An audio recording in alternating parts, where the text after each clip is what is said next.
Good morning! Weekend rest day namin ngayon. Wala kaming biyahe ni Andy, hindi din kami uuwi sa Quezon. So, we decided na maglinis muna kami ng bahay. Ilang linggo na din napabayaan eh. So, tara, samahan niyo kami. Si Andy nandun na siya sa labas, naglilinis na. So, ako, dito muna ako sa baba maglilinis.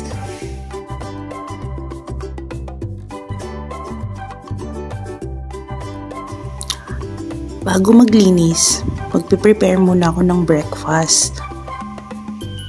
Yan, para habang naluluto siya, papapagpatuloy ko yung paglilinis ko. So magsasaing muna ako.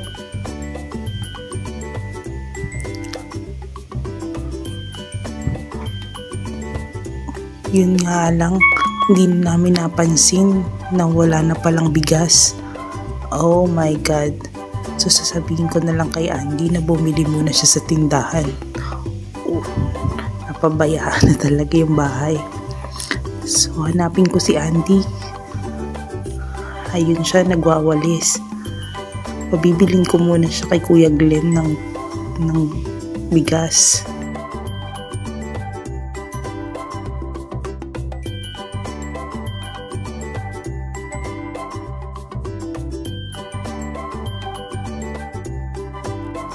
So, habang hinihintay ko si Andy bumili ng bigas, papatugtog muna ako. Hanap muna tayo sa YouTube ng reggae songs para nakaka-relax at nakaka-chill maglinis.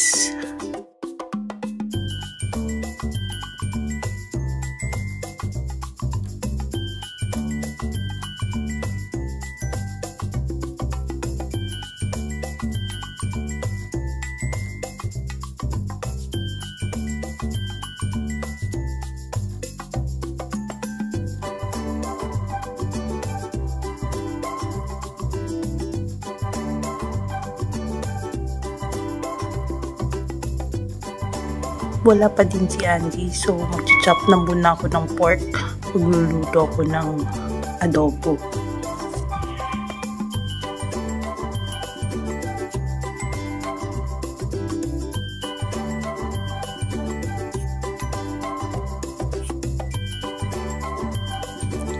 So yun, may bigas na kami. Makakapagsaing na ako. Mamaya na lang kami bibili ng bigas pag pumunta kami sa bayan.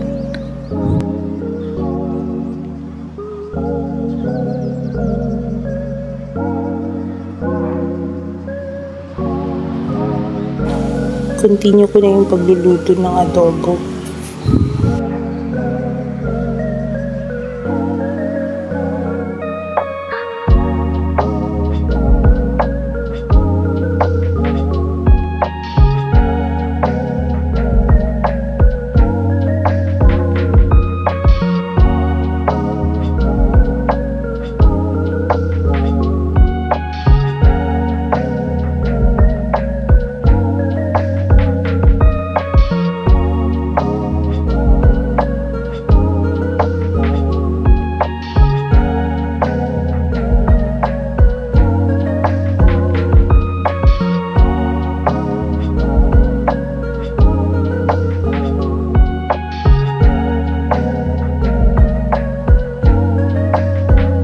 So habang nakasalang yung adobo, maglilinis-linis na ako.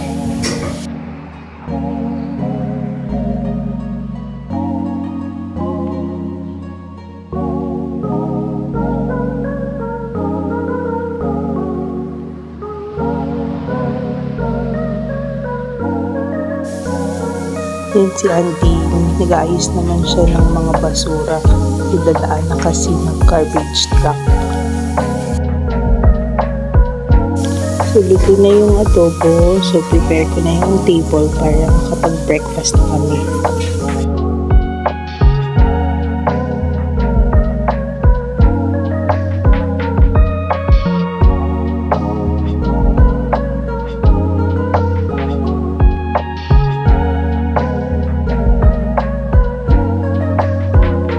So, kain po tayo.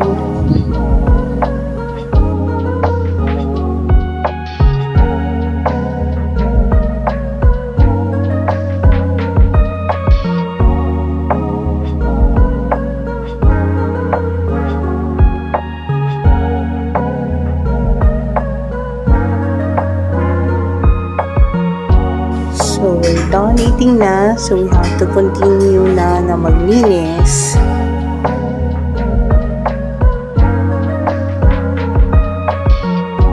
So, sa kitchen area muna ako mag-start maglinis.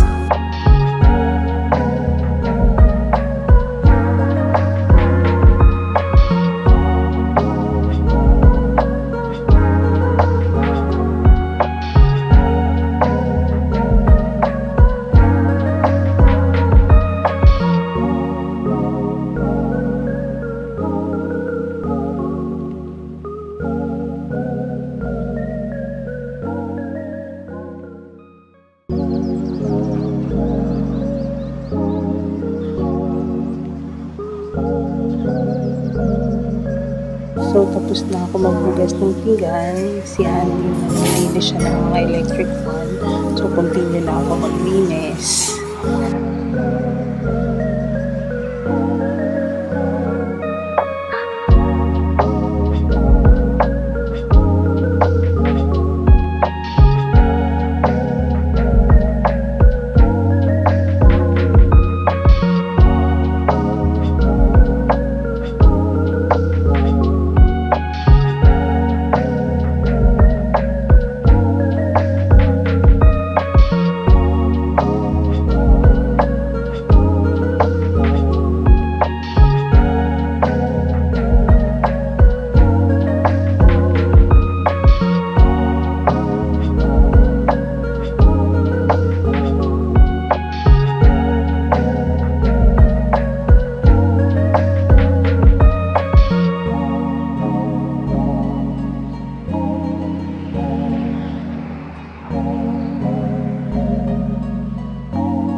Yan, so almost finish na ako. Mag-vacuum muna ako para talagang lahat ng gabok tsaka yung mga pupok ay makuha.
Aalis muna kami ngayon. Pupunta kami sa Ulango, dun sa house ng mga parents ko kasi ipapagamot namin si Papa. Kaso naisip ni Andy, hindi pa pala kami naglo-lunch. So punta muna kami sa Santo Tomas, kakain muna kami ng lunch.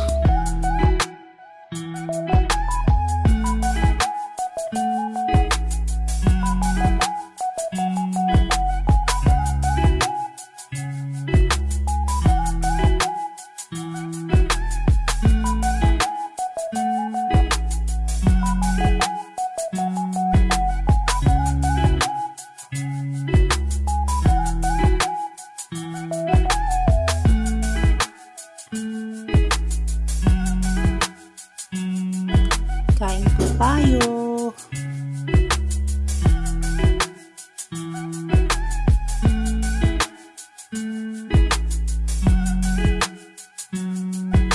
So, ayan, nakasama na namin sina Papa. Ito na mga Makandili team. Itong dalawang ampon. Yan ang napakakulit na ampon. Ito si Kuya Baba ito. Yan, medyo behave pa siya kasi inaantok siya. So, papagamot lang namin si Papa sa San Antonio. Tapos, we're gonna go somewhere. Yan si Kuya Edge. Siya yung naghihilot kay Papa. So, ayan naman yung maarte kong kapatid. Yan. Nag-lipstick muna at magpipicture-picture. So, dito sa San Antonio, Quezon, dito namin si Papa pinapahilot. Usually once a week. So, kami waiting muna. On our way na to Lihim Cafe. So, mag-dinner kami doon bago kami umuwi.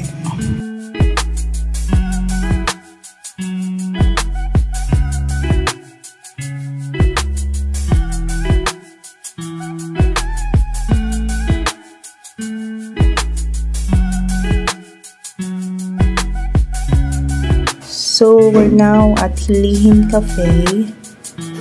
So, punta lang kami sa parking. So, in-instruct lang kami ni Kuya na dun sa kabila yung parking kasi may event doon sa usually na pinagpa-parkingan namin.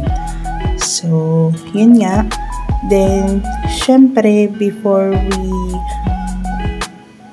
go, kailangan namin pumila kasi medyo madaming tao. So, habang hinihintay namin yung table namin, so, magpi-play muna yung mga bata sa playground. Yan din talaga yung reason kung ba't dito kami kumain para kahit paano may paglaruan yung mga bata. Para maaliw naman sila.